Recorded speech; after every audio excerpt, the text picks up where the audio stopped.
Assalamualaikum warahmatullahi wabarakatuh. Hai adik-adik sekalian, perkenalkan nama saya Wahyu Muhammad Rasid dari Lembaga Penelitian dan Pengabdian Masyarakat Universitas Trunojoyo Madura.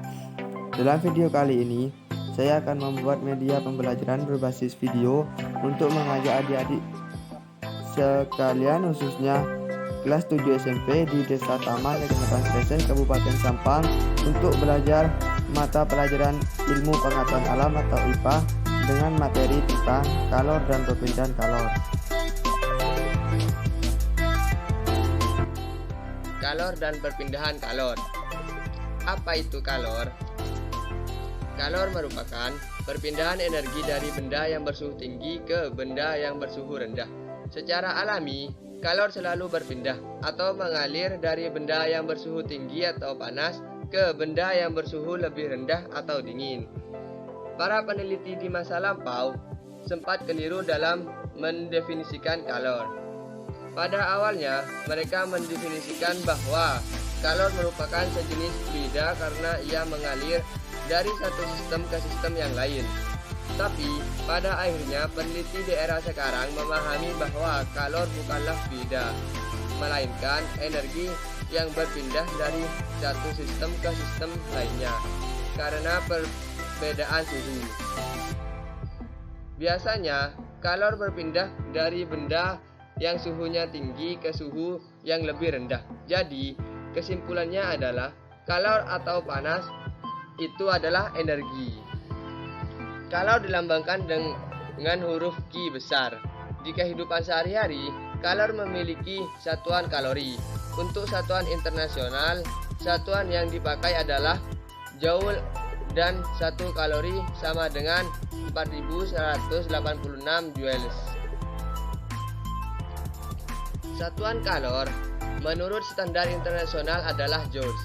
Terdapat satuan kalor yang dapat digunakan dalam kehidupan sehari-hari, misalnya kilo, kalori, kalori. 1 kalori bisa diartikan banyaknya kalor yang dibutuhkan untuk setiap 1 gram air, sehingga suhunya akan naik 1 derajat Celcius. Sedangkan 1 kilokalori diartikan sebagai banyaknya kalor yang dibutuhkan untuk kenaikan 1 kilogram air, sehingga suhunya akan naik 1 derajat Celcius. Terdapat adanya kesetaraan antara satuan joule dengan satuan kalori yang sering dikenal dengan sebutan setara kalor mekanik, di mana 1 kalori sama dengan 4,2 joule. 1 kilokalori sama dengan 4200 joule, sedangkan 1 joule sama dengan 0,24 kalori.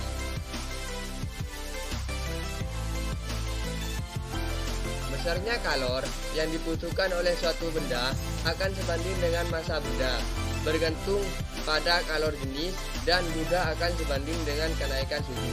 Sehingga rumus dapat ditulis sebagai berikut. Q sama dengan M kali C kali delta T.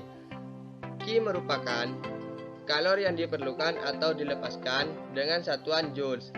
M merupakan massa benda dengan satuan kilogram. C merupakan kalor jenis benda dengan satuan joules per kilogram derajat Celcius. Sedangkan delta T merupakan kenaikan suhu derajat Celcius. Bagaimana adik-adik sekalian? Apakah sudah paham atau masih mengambang? Oke, kita langsung bahas contoh soal saja agar adik-adik mudah memahami apa yang sudah saya jelaskan.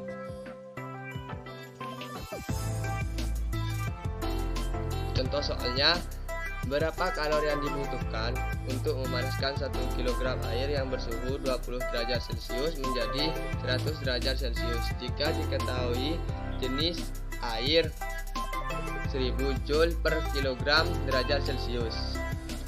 Jika kalian ketemu soal cerita yang seperti ini, terlebih dahulu kalian analisa kalimat per kalimat dari soal tersebut agar lebih memudahkan dalam pengerjaan soal adik-adik.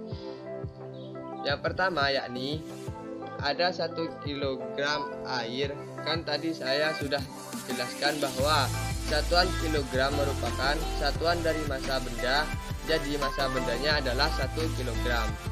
Selanjutnya yang bersuhu 20 derajat Celcius itu adalah T1 dan yang 100 derajat Celcius itu adalah T2. Untuk mencari delta T yakni T2 dikurangi T1, maka 100 dikurangi 20 sama dengan 80 derajat Celcius. Selanjutnya C-nya sama dengan 1000 Joule atau selanjutnya C-nya sama dengan 1000 Joule per kilogram derajat Celcius. Karena yang ditanya adalah banyaknya kalori yang dibutuhkan, yakni Q, maka untuk mencari Q sama dengan M kali C kali delta T, sehingga hasil analisa tadi langsung bisa dimasukkan ke rumus M kali C kali delta T, sehingga diperoleh Q sama dengan 1 kali 1000 kali 80. Q sama dengan 80.000 Joule. Jadi, kalori yang diperlukan untuk memanaskan air tersebut sebesar 80.000 Joule atau 80 kilojoule. Nah, selanjutnya kalori jenis. Kalori jenis suatu zat merupakan banyaknya kalori yang dibutuhkan oleh 1 kilogram zat sehingga suhunya naik sebesar 1 derajat Celcius. Otomatis kalori jenis suatu zat bisa kita tuliskan sebagai C sama dengan Q per M kali delta T. Sedangkan kapasitas kalor merupakan banyaknya kalori yang dibutuhkan oleh suatu benda sehingga suhunya naik 1 derajat Celcius. Secara rumus matematis, kapasitas kalor bisa kita tuliskan sebagai berikut. C sama dengan M kali C. Bedakan C besar dengan C kecil. C besar merupakan kapasitas kalor, sedangkan C kecil merupakan kalor jenis. Karena Q sama dengan M kali C kali delta T, maka bisa ditulis Q sama dengan C kali delta T. Nah, untuk lebih jelasnya kita membahas contoh soal. Suatu zat bermassa 3 kg membutuhkan kalor sebanyak 9,45 kJ untuk menaikkan suhunya dari 20 derajat Celcius ke 90 derajat Celcius. Tentukan kalor jenis zat tersebut. Nah, seperti pada pembahasan soal sebelumnya, bahwa jika ada soal cerita, maka kita harus analisa kalimat per kalimat dari soal tersebut. Untuk yang pertama, bermassa 3 kg berarti M-nya sama dengan 3 kg. Setelah itu membutuhkan kalor sebanyak 9,45 kJ. Nah, di sini karena Q itu satuannya Joule, maka kita ubah terlebih dahulu ke dalam satuan Joule. 9,45 kJ sama dengan 9,45 kali 1000. Jadi hasilnya 9450 joules. Kalimat selanjutnya, suhu dari 20 derajat ke 90 derajat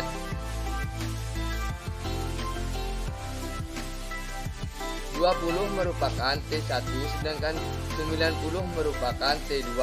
Jadi untuk mencari delta T, T2 dikurangi T1 sama dengan 90 dikurangi 20 derajat Celcius sama dengan 70 derajat Celcius. Nah, jadi delta T-nya sama dengan 70 derajat Celcius.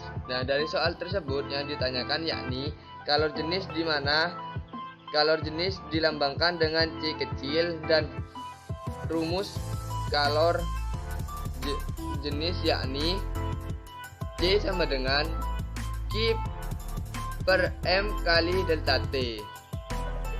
Nah, maka langsung masukkan hasil analisa tadi ke dalam rumus sehingga diperoleh 9450 per 3 kali 70. Nah, hasilnya 45 Joule per kilogram derajat Celcius. Untuk pembahasan yang selanjutnya yakni mengenai perpindahan kalor. Bagaimana sih kalor bisa berpindah? Terdapat 3 cara dalam perpindahan kalor. yakni konduksi, konveksi, dan radiasi. Cara yang digunakan tergantung pada lingkungannya. Bisa terjadi 2-3 cara sekaligus dalam satu proses perpindahan kalor. Kalor dapat mengalami perpindahan dengan 3 macam cara, antara lain konduksi atau bisa disebut hantaran, konveksi atau aliran, radiasi atau pancaran.